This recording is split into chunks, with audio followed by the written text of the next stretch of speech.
Yeah, gotta love that theme music, man. We've been here a while at this point, but I never get tired of it. You feel me? Welcome to the Uncommon Commentators. I'm the boy Antoine Willis. This is my man Garrett Brown. Always up talking these hoops on these Thursday nights. Thank y'all so much for joining us. Most definitely got the boy William, boy Wiley on the ones and twos.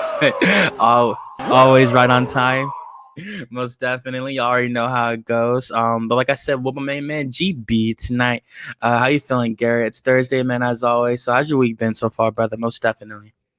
Yeah, my week has been good. The playoffs are going crazy. We have a lot to discuss because it is getting out of control. But we're here, another episode, so ready to dive into it. Yeah, man, this shit's been getting pretty crazy. I'm not gonna lie. It's been pretty cinematic, if I should say, in the first round. A lot of movie making moments, a lot of during the 25-26 season, a lot of these moments are definitely going to be on the intro packages of the hometown teams and stuff like that.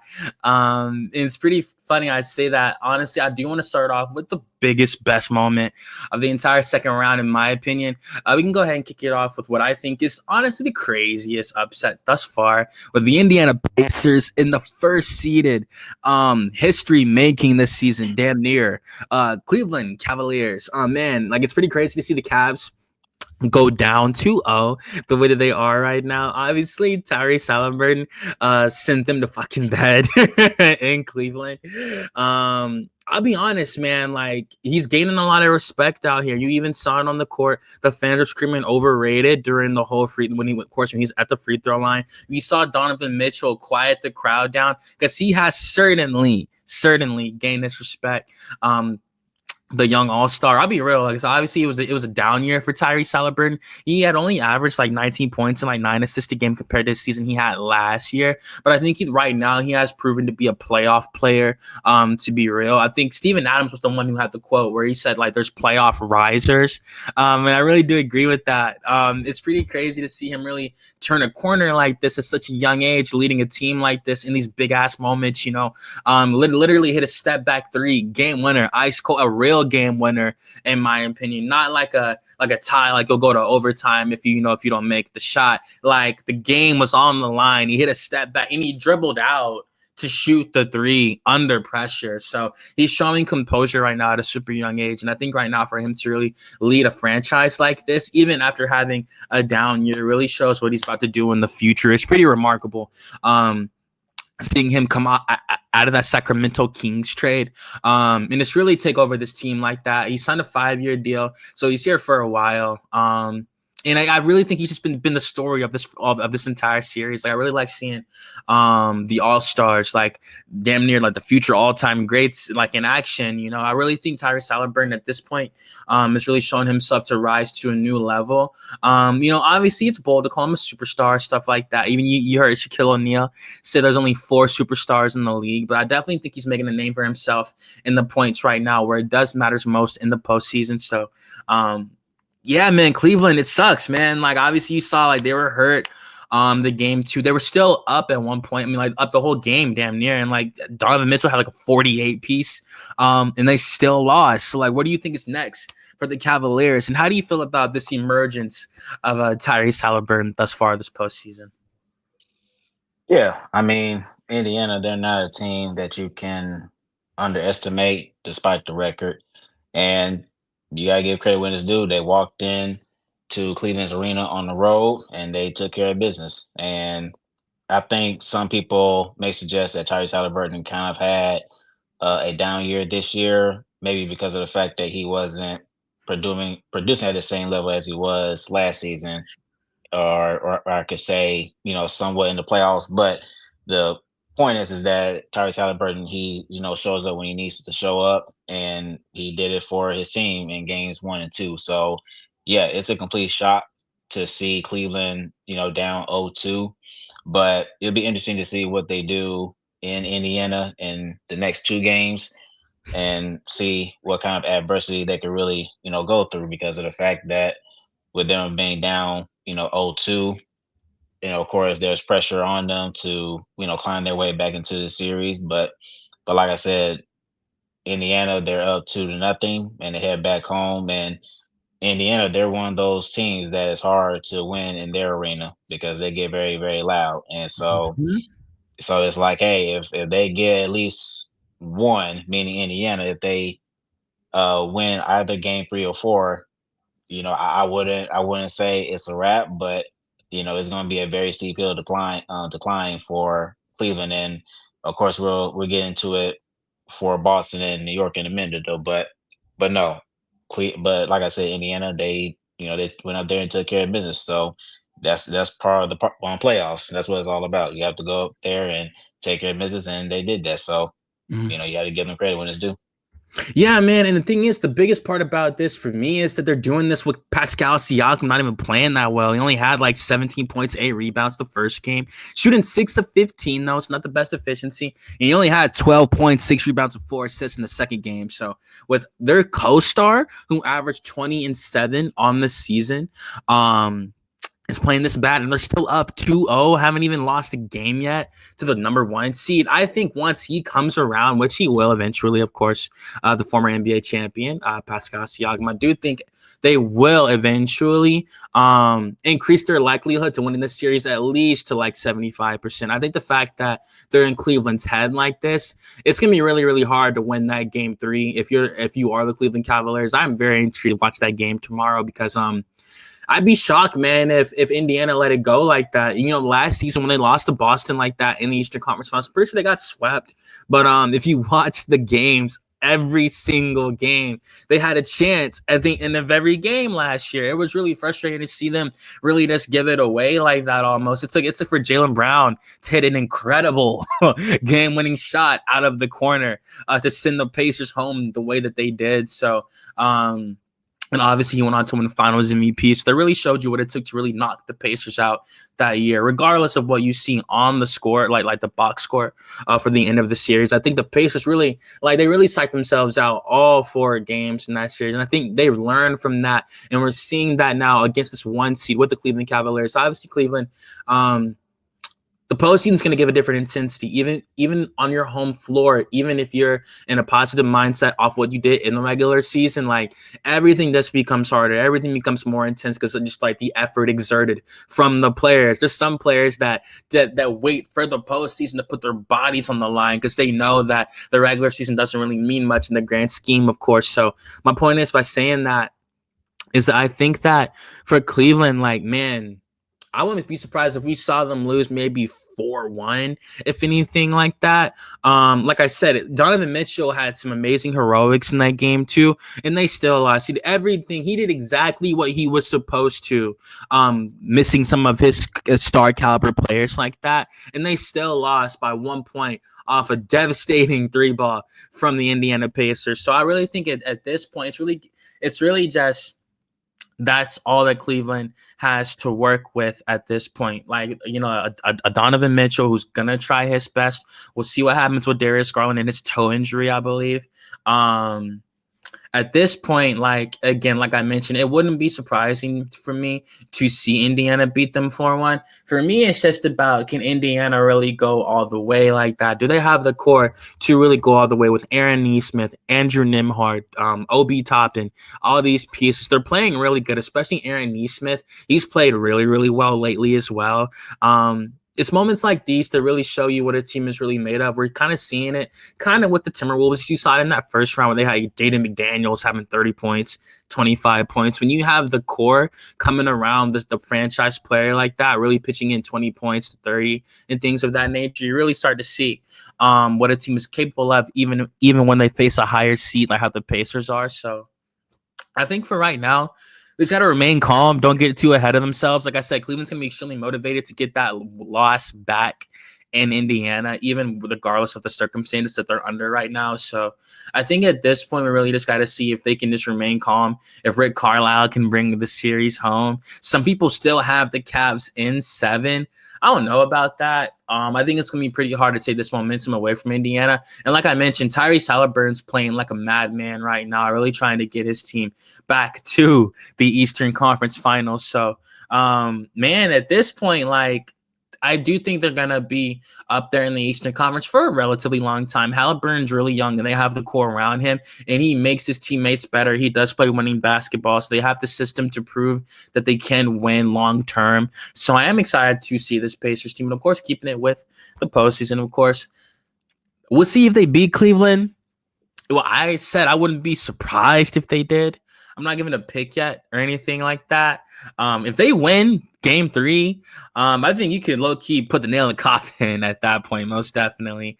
But what do you think happens with this series? Do you think Cleveland can come back at all with their injuries? Even with Donovan Mitchell putting up 48 points, they still lose. Like, what do you think happens with Cleveland in this series? And do you think Indiana, can they go on to match up well against the Knicks and the Celtics winner? Well, I think for Cleveland, I think it's going to be a very steep hill for them to climb because if Indiana gets, you know, a win in the next 2 games, then for me, I think it's going to be a wrap. Don't get me wrong, Cleveland, they are the number 1 seed for a reason, so I'm not saying it's total game over, but you don't really see many playoff series where teams are down 3-1 and it turns into a 7-game series. You've seen it before, but it's not something that you see every year. So Indiana, they've shown they are capable of beating this team. So, and Rick Carlisle, he is a very, very good coach. He won a championship with Dallas Mavericks, so he knows what it takes to win. That was a long time ago. But no, I think for Cleveland, they have to at least to me, I think they have to go and win both games. It's going to be hard for me to see them overcome a 3-0 or down 3-0 or 3-1. Honestly, I think they have to win both games 3 and 4 to keep their hopes alive. But for Indiana, I think that I don't know if they match up very well against either Boston or the Knicks due to the simple fact that I think that both teams carry a lot more firepower, in my opinion.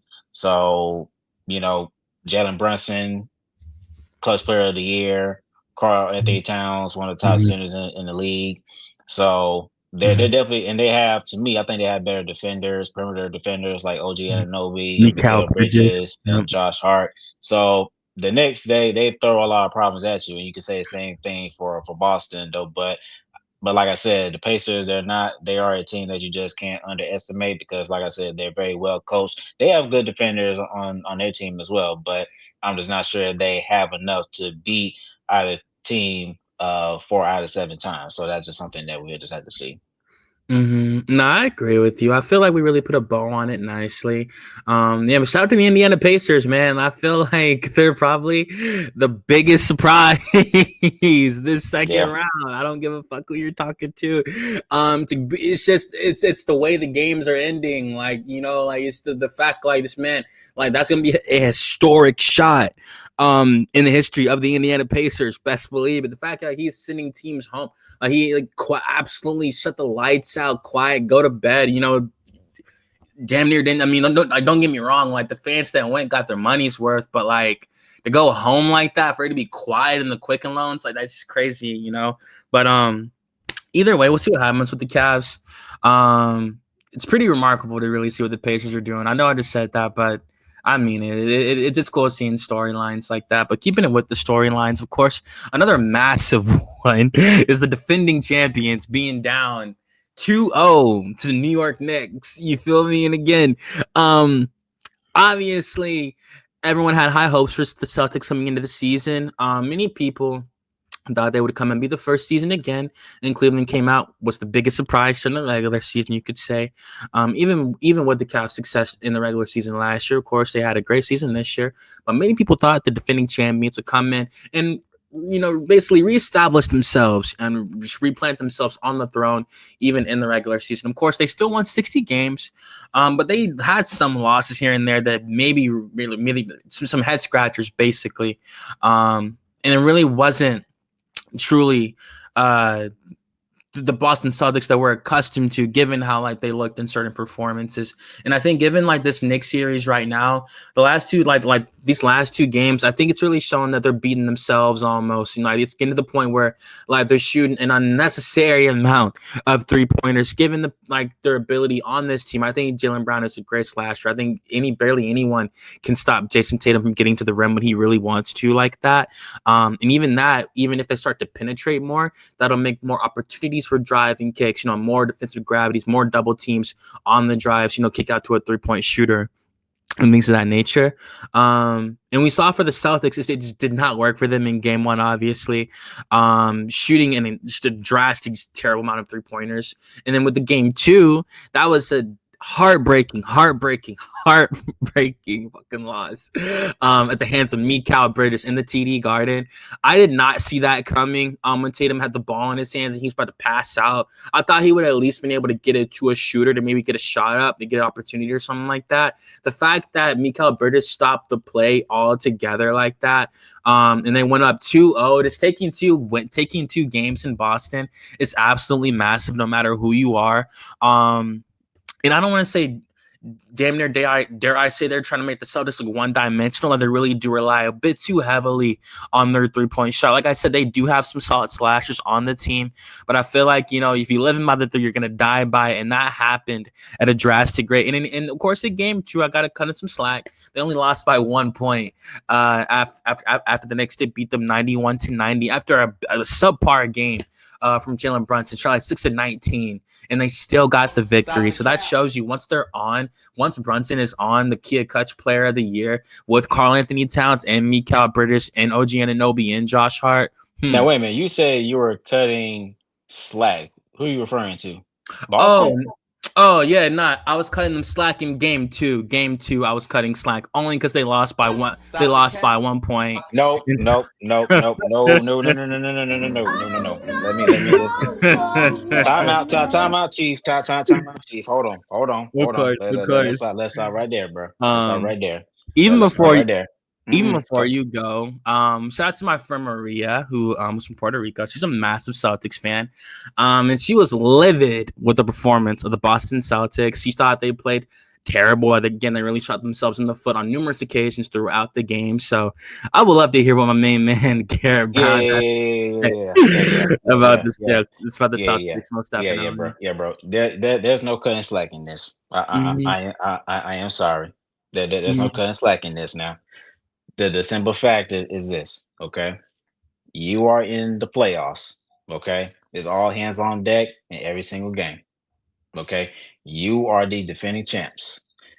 It is your job to defend your title. Now, we understand that it's different every year where you may not be able to defend your title each and every year because every year is different. But in this case, in regard to this series, there's no excuse for the Knicks to be down 2-0. Now, this is different compared to Indiana and Cleveland.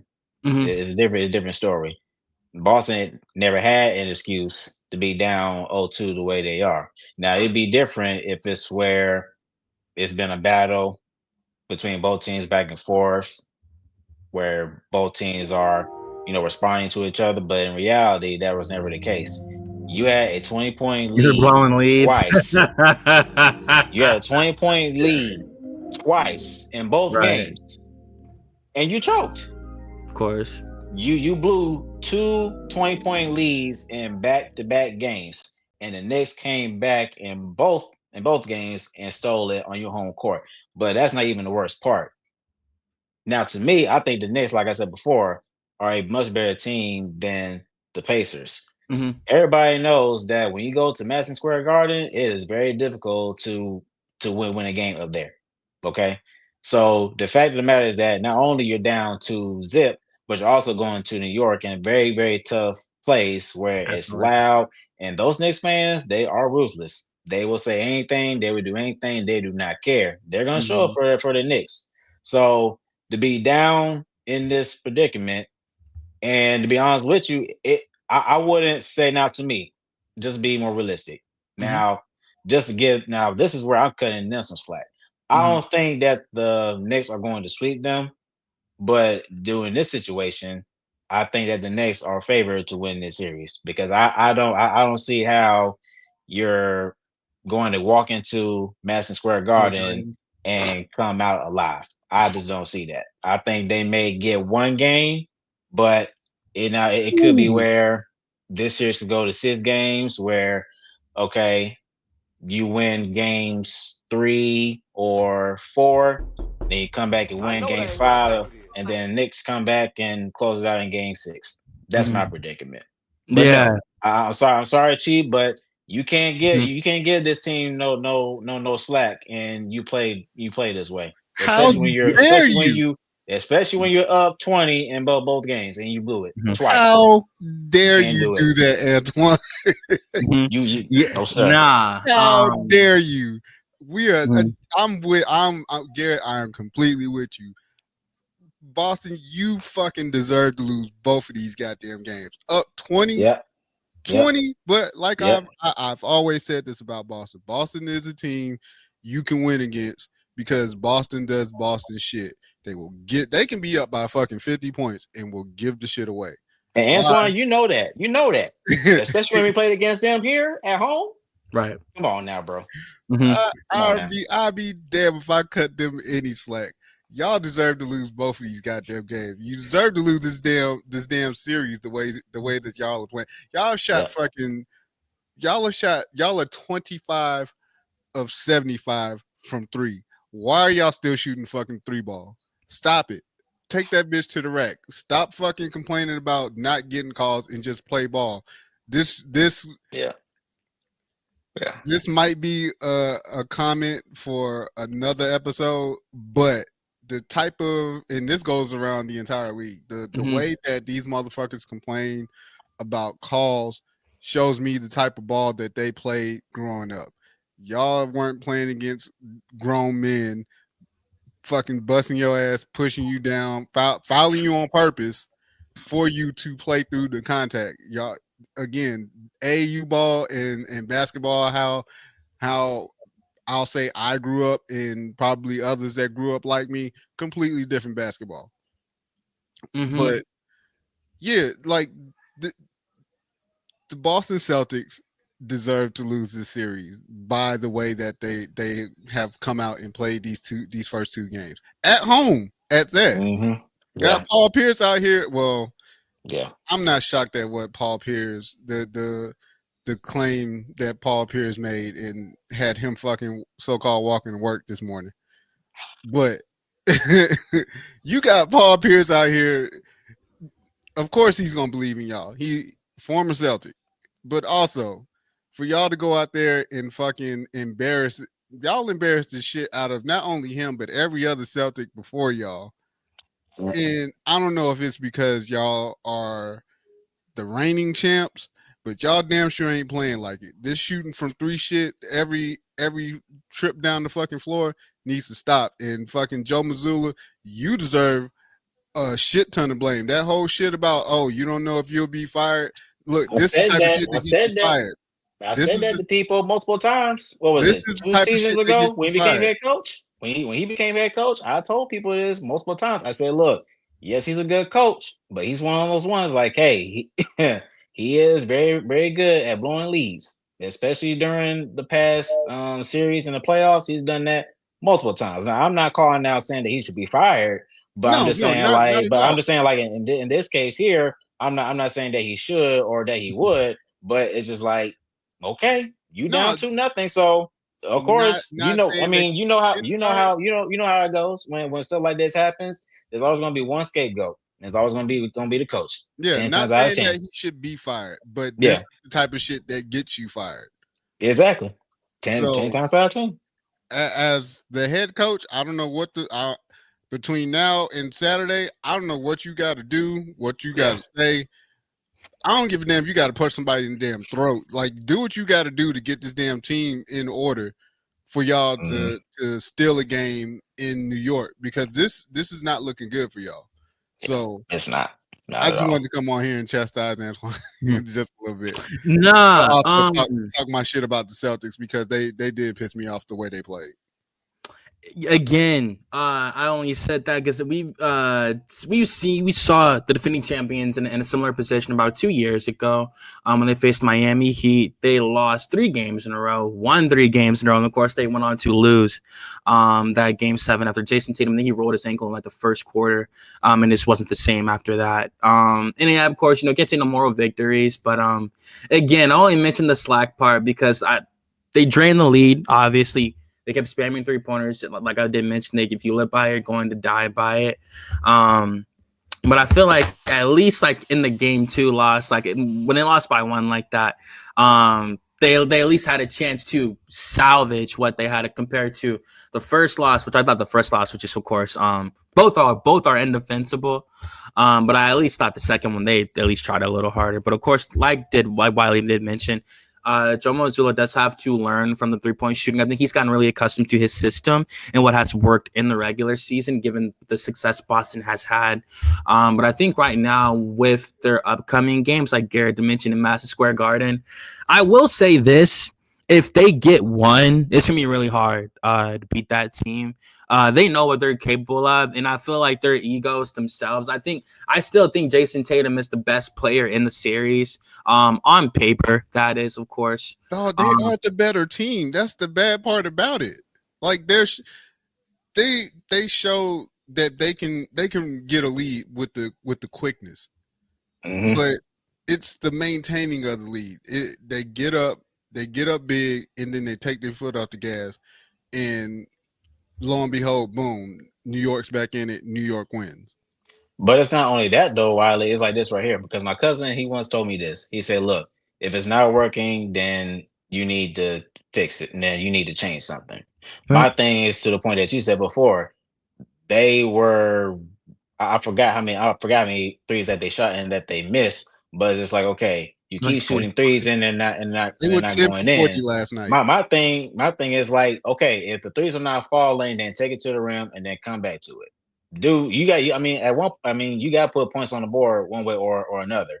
So it's like, okay, if the shots are not falling in, then change it a little bit. Take it to the rim, get to the free throw line, and then come back to it. But that you have to make adjustments, and that's part of the playoffs. And when you stick to one plan, then opposing teams, they're going to catch that, and then this is what happens when you don't do that. The problem is Jason Tatum is not the guy who can just put his mind to it and go get a bucket whenever he sees the team making a comeback. Like, he's not the guy that's gonna go and be like, all right, give me the ball real quick. Let me go to the cup and get this bucket, so that way we can break up this run. Mm-hmm. Yep. Yeah. And I agree with both of you. I agree with both. I do think that they're psyching themselves out mentally as well. They're used to adversity. I don't think they're at any point weak-minded or anything like that, or frail or anything of that nature, soft, as some people like to call their players, of course, Kobe, stuff like that. I just think that they're getting used to, like, again, it's not the adversity because they're used to that. It's just like they're not used to their system not working like that, because they know they got some of the best personnel. They got the 6th man of the year. They got 2 superstar players on the team. It's rare to have 2 homegrown superstars and a 3rd star with Kristaps Porzingis at that. And I do agree. Again, I see where Wiley and Garrett are coming from, absolutely, especially after blowing the leads. I thought with the second game, the fact that it came down to just 1 point, like they still could have at least salvaged what they had. But of course, moving on from the Boston Celtics series, we'll see what happens. That is one of the more interesting storylines.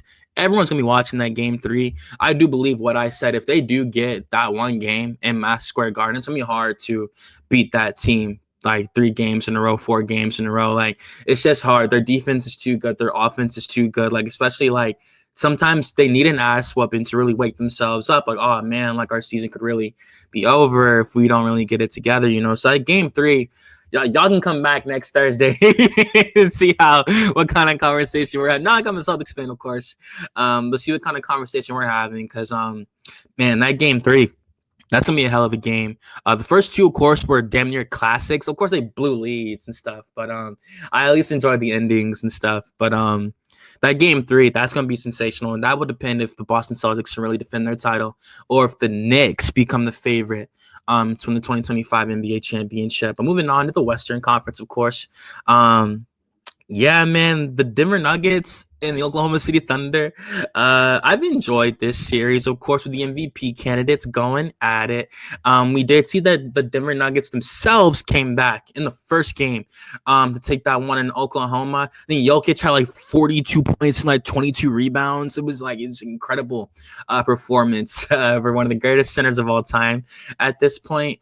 And we saw that OKC got their get back in a devastating fashion in game 2 when they blew OKC. It was like a 30-point lead at one point over the 2023 NBA champions. So I'm excited to see where this series go. Obviously, it has to see MVP candidates spearheading the entire thing. So I am intrigued to see what happens. How did you feel about the game 1 and game 2 of the series thus far? And who would you say you lean towards to win this series now that 2 games have happened in the series? Well, game 2 was quite ugly. I mean, to get beat by 43. I'm sorry. I'm just not accustomed to seeing teams getting beat like that. I mean, nowadays you see teams get beat by 40 or 50 every now and then. But I mean, like I said, I think in the playoffs when you're on the road, I think it's important that you at least get one, and you come back home, at least got one under your belt.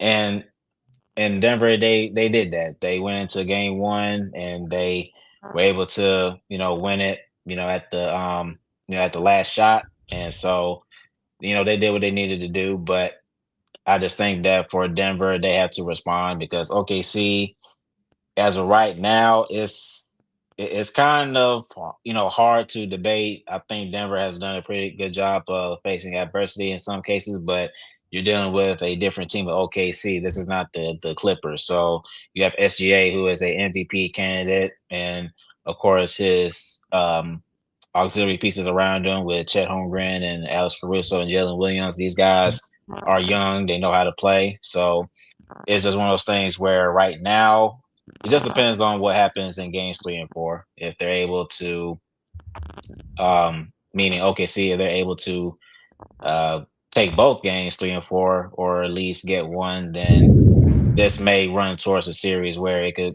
go to 7 games, maybe, or something like that. Though, but right now, I kind of have OKC in their favor right now, simply because they won game 2 in a big way. So we just have to see how they really respond in Denver, but it's kind of hard to tell. But right now, OKC, just the way how they won in game 2, it's starting to seems like this could go into their favor. So you just have to wait.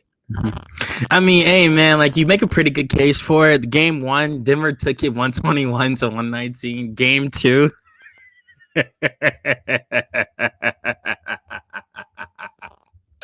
Game 2, OKC won it 149 to 106 over the Denver Nuggets. Absolutely devastating final score, really showing how Denver felt, not Denver, how OKC felt about dropping just that first game on the floor. Had them pissed off when they left the floor that night. Best believe it. And yeah, like it's pretty crazy to see that the fact that they're really taking this much of a leap, obviously they look good in the regular season with what they did, finishing with the league's best record, but blowing Denver out the way they did, and of course adjusting, to me, was the biggest part of the entire game. The way they make adjustments like that. Jalen Williams, Chet Holmgren, Shai Gilgeous-Alexander. Really, I thought they all just performed better, in my opinion, and it was truly a great collective group effort. And I want to show some love to Isaiah Hartenstein as well. I think he's been the biggest X factor for this team in the way that he's came in, changed the interior defense dramatically like that. And I think right now, I do agree with you. I do think that you could say they are probably the favorites to win this series in advance. I'm excited. Like, I do think it is finals or bust for Oklahoma. I feel like everybody feels that way, to be quite honest with you. And yeah, man, I do think that at this point, it wouldn't be surprising to maybe see them take it maybe like 4-2, something like that. I do want to see it go 7 games. Just I think the bench depth is what is showing itself in this series now, and I think that's what's going to help OKC finally pull away in this one. But what were your closing thoughts on the Denver Nuggets versus the Oklahoma City Thunder? We got 2 MVPs in this series, so got to enjoy it while it lasts for sure. Yeah, as I mentioned, I think it'll turn out to be a fun series regardless because like I said, you have two MVP candidates that are going head to head. And I think this is something that a lot of people want to see. Of course, you want to see a little bit more of a fight with Denver. Again, they lost in a very, very ill way in game 2, being, losing by 43. So I'm hoping that they come back home with a lot more energy, a lot more fight in front of their home crowd, and so I'm expecting that to happen. But no, I think that if Denver shows to put up a more of a fight, then you could definitely see the series go to 7 games. And like I said, it should be fun just to see SGA and Jokic go, head to head. So it'll be exciting to see. But yeah, it should be a fun series. And yeah, man, even this course reacting to the second Western Conference series, the Minnesota Timberwolves versus the Golden State Warriors. The Warriors just came back on the Timberwolves. They're up by a lot. I'm not gonna lie. It's pretty remarkable. They won the first quarter 29-15. Now Golden State's winning the third quarter 16-6, and it's 62-55 Minnesota right now. So that is a series. Of course, and the biggest news about that is Stephen Curry suffering his first ever muscle strain, like ever in his entire career. That's pretty substantial, given how long he's been in the league. Steph came in 2009, so the fact he just now suffered his first muscle strain like that really shows you how great a shape he's always in year round. And apparently, I mean, it has certainly affected the series, but Golden State's still trying their absolute hardest to make this a dogfight. And they're up in the series. They won without Steph. They blew them out without Steph in the first game. So, how do you feel about the Minnesota Timberwolves in the Warriors series? I would love to see Anthony Edwards go to the finals this year, but it's gonna be kind of hard seeing who he has to face. But how do you feel about the Wolves and the Warriors right now? Yeah, I think for Minnesota, they're up 10 right now, 68-58. So I think this is a series that could possibly go to 7 games as well because it's where both teams can come in and really win on both each other's home court rather. So now as far as a team that I could see winning, I could give it to Minnesota due to the simple fact that I feel like that they have a little bit more depth. Um, Then Golden State, I think their defenders are a little bit better. I think where for Golden State, of course, their continuity between Steph and um, Draymond and Steve Kerr, but due to the fact that Steph is out of injury, I think that's going to change the trajectory for Golden State. So with him being out, Golden State is going to suffer a lot.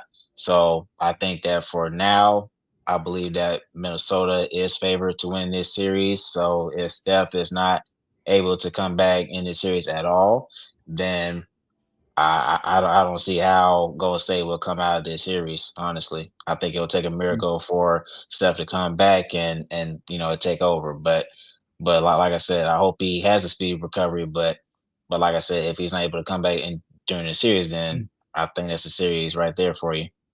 And it's just the timing of the injury, seeing how he's 37 years old now, Yep. like, I really hope this isn't the one that triggers a decline for him or anything like that. Seeing how he needs this mobility to really, of course, get his jump shot off and coming around them screens off the off ball play and stuff like that. So I hope he's all right, man. One of the greatest point guards to ever do it, literally top 3 point guards of all time, in my opinion.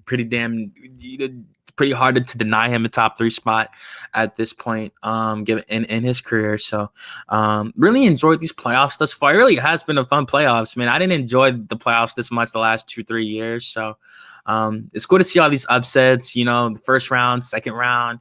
Got all time greats losing in the first round. LeBron James, Kawhi Leonard, like all these dudes, like. And now you got the future all-time greats, Nikola Jokic, a current superstar SGA, going at it. So I really think it has been a great playoffs thus far. I think NBA fans are definitely eating, for sure. And speaking of the NBA, of course, as we always like to discuss, they did announce that the coach of the year this year was not really much of a surprise, to be quite honest with you, but I always got to give him his credit. Always love to give the acknowledgement of these awards, and it was given to Kenny Atkinson. The coach of the year was Kenny Atkinson for the 2025 NBA season. Congratulations to him. It's his first year with the Cleveland Cavaliers, and he won coach of the year already. So the fact he came in one season and made him a 60-win team like that really shows you getting hired in 2024. So it's cool to see him really do this. The former Hawks assistant, you feel me, really go over it. It really shows you all you need is an opportunity in anything. It doesn't matter what it is. All you need is an opportunity. Legends are made. Legends aren't just of course, this is where legends are born. People say that, stuff like that. But, you have to get the opportunity to make yourself a legend. No one's just brought up to that, So, but of course, we actually wanted to talk about Kenny Atkinson in depth with this topic. Obviously, he did win Coach of the Year. But sorry about that, y'all. Get my charger. A lot of us are curious to see if, given the state of the Cleveland Cavaliers, could this possibly affect his employment? Now, I know it's a 2-part question for you, Garrett. First off, I want to get your reaction to him winning Coach of the Year. Obviously, he'd had a great season this year. Evan Mobley won Defensive Player of the Year. It was really just an amazing year overall. For the Cleveland Cavaliers, minus what's going on right now in Cleveland. So how did you feel about Kenny Atkinson winning Coach of the Year? And do you think if they were to somehow mess this up, blow this up, if they get swept, if they get beat 4-1, do you think it could someone put him on the hot seat? We've seen coaches go to the finals and get fired after. We've seen coaches win Coach of the Year and get fired after. So how do you feel about Kenny Atkinson winning Coach of the Year? And how do you feel about his recent performance in the playoffs thus far with the Cavaliers? Yeah, so the answer to your first question, I'm not surprised. I really pretty much expected Kenny Atkinson to win Coach of the Year because he led the Cavs to winning 64 games and lose 18. So they were clearly the best team, in the NBA, even though that OKC, they won 68 games and 14 and lost 14 games though. But I think just from an improvement standpoint, I think that Cleveland, they were the team that showed that once they added Kenny Atkinson as their new head coach, you saw how they took off because they didn't really make many changes to their roster. Kenny Atkinson just came in and brought in a new identity that fit better for the players all around, and you saw the results. So yeah, it's not a surprise to see Kenny Atkinson win Coach of the Year. So yeah, so definitely tip my cap off to him. I think he's in a great situation with Cleveland, and I think that they are a legitimate contending team. So this comes to your second question. I don't think that he'll be in a hot seat. Now, granted, I think at least in today's NBA, I think that organizations' patience has shortened a lot. Where you're seeing coaches and executives where they're only given a short amount of time to really prove themselves or to put their organizations in the right spot to go and be successful and win games. So you're starting to see them only getting, a very short amount of time to go and get things right. So, but for me, I don't think that they would go. I don't think Kenny Atkinson would be in a hot seat, given the fact that, hey, yes, you're down with Darius Garland and Evan Mobley's out and DeAndre Hunter, so you're having core players that are down with injury. But due to the fact that just they're the number one overall seed, and I think there's a lot to love about this team. I think there's a lot to be excited about. Now, of course, they're going to have to make some decisions with their roster, given the fact that Evan Mobley has won Defensive Player of the Year. So, of course, he's going to earn even more money now. So that's going to, make some complications for this team to make some decisions for sure. Due to to the first and second apron, in the CBA rules, things of that nature. But no, I think Cleveland, they're in a very, very good spot. So I don't see it, Ken Atkinson again on a hot seat. I think that if they don't make it to the finals or make it to the Eastern Conference Finals next year, then I think that's where you may start to hear some rumblings. But at least right now, I don't think he's in that situation at this moment. Yeah, man. And I'm not trying to be like drastic or anything like that. I'm not trying to be boisterous or fly off the handle or anything. I do in fact believe that if they lose 4-1 or anything like that, man, those executives aren't going to care at all about that regular season success. They can win 70 games. They could win 82. They can win all 82 if they do not come home with that Larry O'Brien trophy. It means nothing to these dudes. And I do agree with what you said though. They wouldn't pull the trigger on Kenny Atkinson like that, especially seeing what he's done in one season. It would definitely take him maybe 2 or 3 to get it right. He has the core to win a championship. I just think he's never been in this position before, being down 2-0. Like, you're the head coach. The whole bench is looking at you to see what direction you want to go, like where you want to, they're looking at during halftime, coach, what do we do? Yeah. People don't understand. It's different when you're coaching grown ass men. It's totally different when you're coaching. These grown ass men have egos, and of course, they respect Kenny Atkinson and stuff like that, but people just don't understand how hard it is to really be a coach in the NBA, out coaching other coaches. And these guys are some of these dudes don't get no sleep. Some of these dudes stay up all night watching film, like what you see in the movies, really sitting there all night. Just they make them earn every million, every dollar of those millions. And to keep it on Atkinson, just describing the pressure he's under right now, being down 2-0 after having the season that he had in the regular season. I wish nothing but the best. We mentioned there in the first topic, I don't know if they'll be able to come back. I think it's going to be hard too. It's just because Indiana, it's the circumstance. They're a buzzsaw in the playoffs in particular, especially Tyrese Halliburton. Indiana, Cleveland clearly has the better roster, blow for blow. But I just think Indiana is outperforming Cleveland right now. Even if they only won by 1 point, it's the fact that Halliburton is hitting shots like that in those moments that shows he's trying to win this series by literally any means necessary.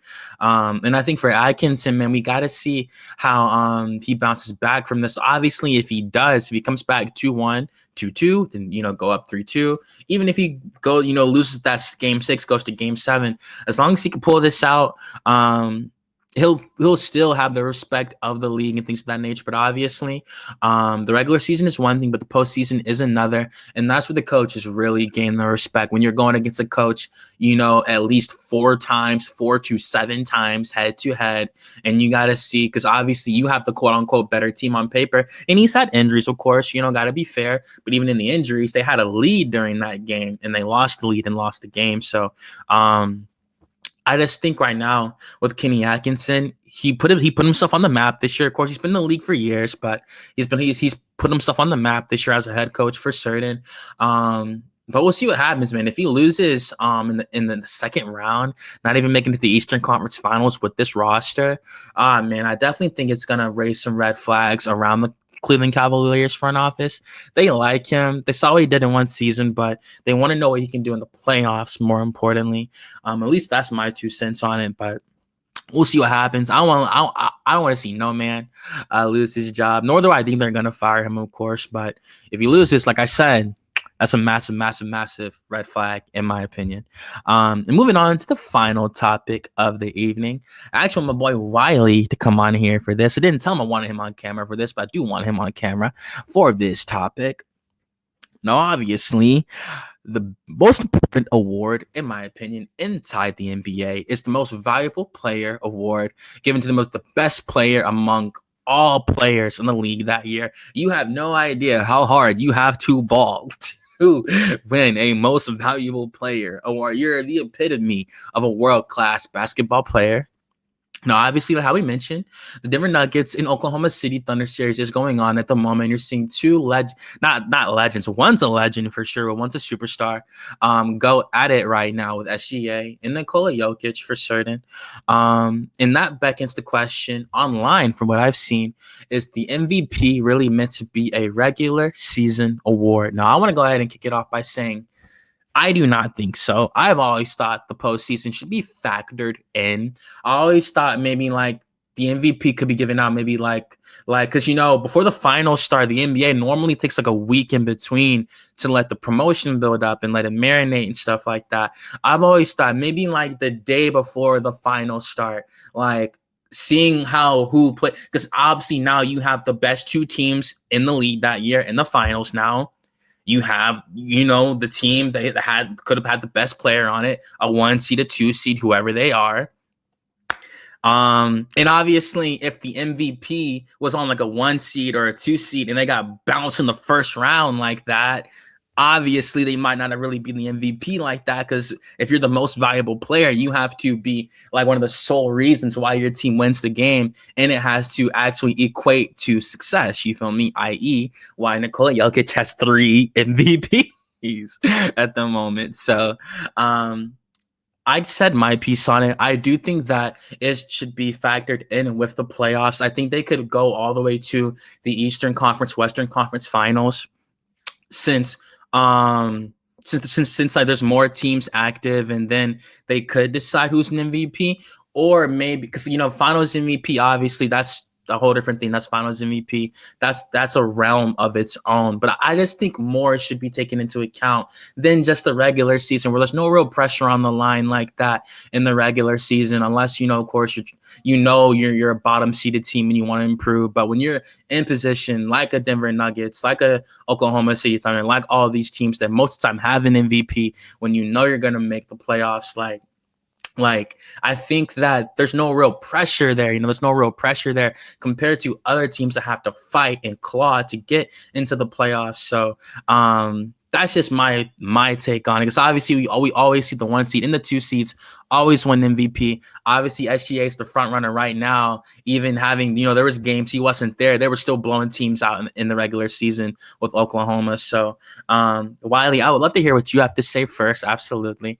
If you think the MVP should be a regular season award, or should they factor some playoff performances and other things into account with the MVP? Nope, keep it a regular season.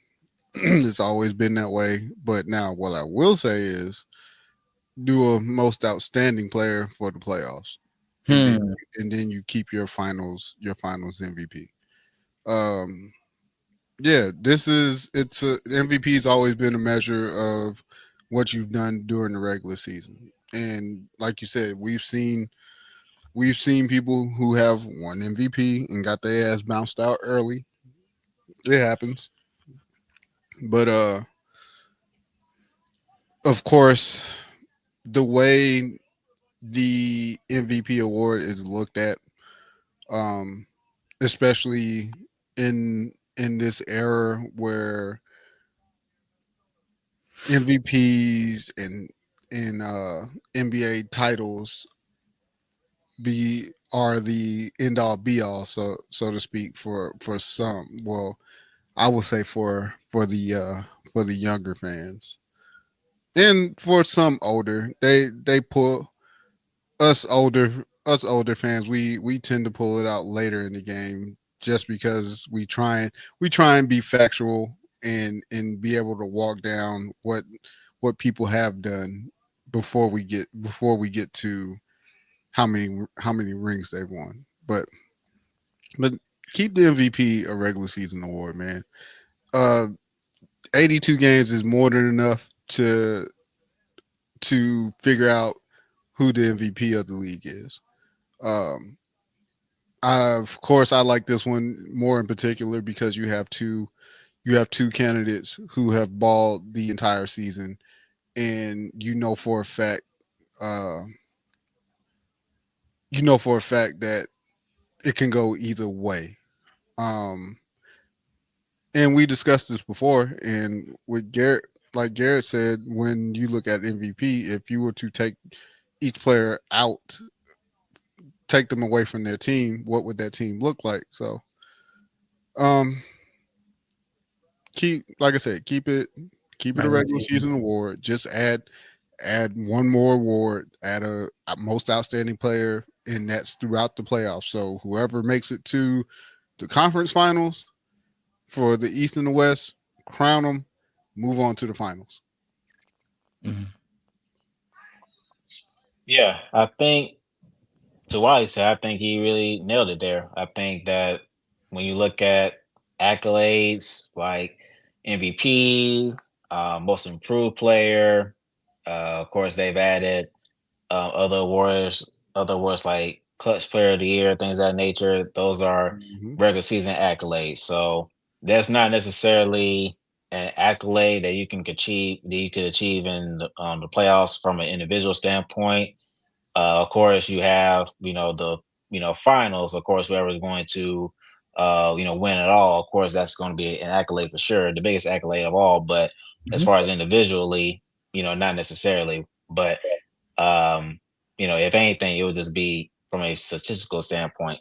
But no, I think that it should be just accounted for just regular season because of the fact to Wiley said it's an 82 game season. So you're not necessarily going to factor into how who's the most valuable player is in the playoffs because you could have a guy that wins MVP and gets bounced in the first round of the playoffs, like to Wiley's point. So that's not really something that people can use off of to say, hey, this guy should be most improved player or most valuable player because of such and such. So, but no, just keep it the way it is, like always been, just regular season award, and then just go off of it from there. Yeah, man. I just wanted y'all's take on that again because obviously it's been a big discussion with Denver Nuggets and OKC, literally going off head to head right in front of us. So, I just think that when you have two players of this magnitude like that, and they're both still putting on spectacular performances, like literally until the very end, because of course the series tied 1-1. We'll see if Denver can come up with any adjustments that could possibly rival what Oklahoma did in the game two. But I just think when you have those two players, when you literally have the MVP candidates facing off in front of each other, and one bounces out the other off just, playing better almost, you could say. Of course, the whole team has to play better, of course, but my point. I just think that with moments like that, like, at least it popped into my head that what if they factored playoff success more in. I do like Wiley's point, though, that kind of literally answers my question. And it kind of, solves it as well. They could just add another award. They've done it in the past, like Garrett said, when they just added the Kia Clutch Player Award. They could literally add a most outstanding playoff player as well. I could see them doing that. And they added the Eastern Conference and Western Conference Finals MVPs. So that's a thing now. So they even added, I'm pretty sure there's an NBA Cup MVP. I Right. think. Like they've added all the shit. The thing is, I don't want them doing what the NFL did. So um for those who, if they're anybody that's watching or listening that's not necessarily tuned to the NFL, when the Chiefs and the Bills played a couple of years ago, and the Chiefs won in overtime, and that was before this is what caused the NFL to change the overtime rule, because you want to coddle another player who you thought should have got another chance. No, fuck that. The rules are the rules. Like, you play within the rules, and then they change them, and then he still gets his ass kicked. So, but that's what I don't want with the NBA. Like, let's not change. There's no point in changing the rules. Just you can add to it. You've already been adding to it. So add one more trophy. What's one more trophy is not going to hurt at this point. You've already added four more trophies. Mm-hmm. Nah, I agree. Nah, it was a good discussion. I was just always curious about that. Like I did say, they did add the Western Conference and Eastern Conference Finals MVP. So it was cool to see. I forgot about that. Yeah, it was pretty funny because Jaylen Brown won it last year, and it was named the Larry Bird Trophy. So it was pretty poetic to go to a Celtic, you know. Going to add these last two, most outstanding for the East and the West, and be done with it. No, yeah, for real. That's why I said I definitely did enjoy that discussion, because I do think I like the hypothetical. It's kind of like when we did the expansion as well, listing different states that we think could get different teams. I really enjoyed that shit too. Most definitely, we could even do that. Come up with different awards that we think the NBA could distribute. It's a lot of them at this point. You can only give out so many. You can't at a certain point. It's going to be damn near like consolation prizes. Like damn near runner-ups and stuff. You can only give out so many. So yeah, man. Either way, NBA playoffs are in full swing. We'll see what happens. Most definitely. Everyone's keeping eyes on all those big series. Watch those game threes with the Celtics and the Pacers and the Knicks and the Cavs. It's just gonna be crazy to see how both higher seed teams try to bounce back on the opposing floors like that. It's just gonna be crazy to see them try to go in against that adversity, against the odds like that. But that's it for me, man. We had a great show. Really enjoyed talking to you boys as always, most definitely. Yeah, man, just can't wait for next Thursday for sure. Getting closer to the Eastern Conference, Western Conference Finals, and at that point, we can straight up get predictions now that we know who the real players are for real this postseason. So yeah, I can't wait for that. And that's it for me tonight, Garrett, if you're good, bro. Yeah, it's going to be crazy over the next few days, and let's see if the Cleveland Cavaliers and the Boston Celtics are able to bounce back in the playoffs, and we'll see you starting out tomorrow. So good luck to you. Hey, man, we'll see what happens. Like I said, always one of the best times of the year, if not Christmas, NBA postseason, if not March Madness. So thank y'all again for joining us on the commentators. Y'all have a blessed weekend. Enjoy yourselves. If y'all aren't basketball fans, watch some fights, watch some UFC, some boxing, whatever y'all are into, most definitely. If y'all are some football fans, if any Cowboys fans out there, they just got George Pickens. So that just went through. So we'll see how that plays out. Most definitely, of course. A lot of going on in the world of sports right now. I guess Wiley just gave his 2 cents on that George Pickens trade. A lot of people aren't really fans. This is a basketball podcast. That was just for the Cowboys in general. Oh, I got you for sure. The Cowgirls, as some people like to call them, of course. Absolutely. But thank y'all again for joining us on the Uncommon Commentators, and God bless y'all. Y'all stay safe out there. One band, one sound. They gave me my thing.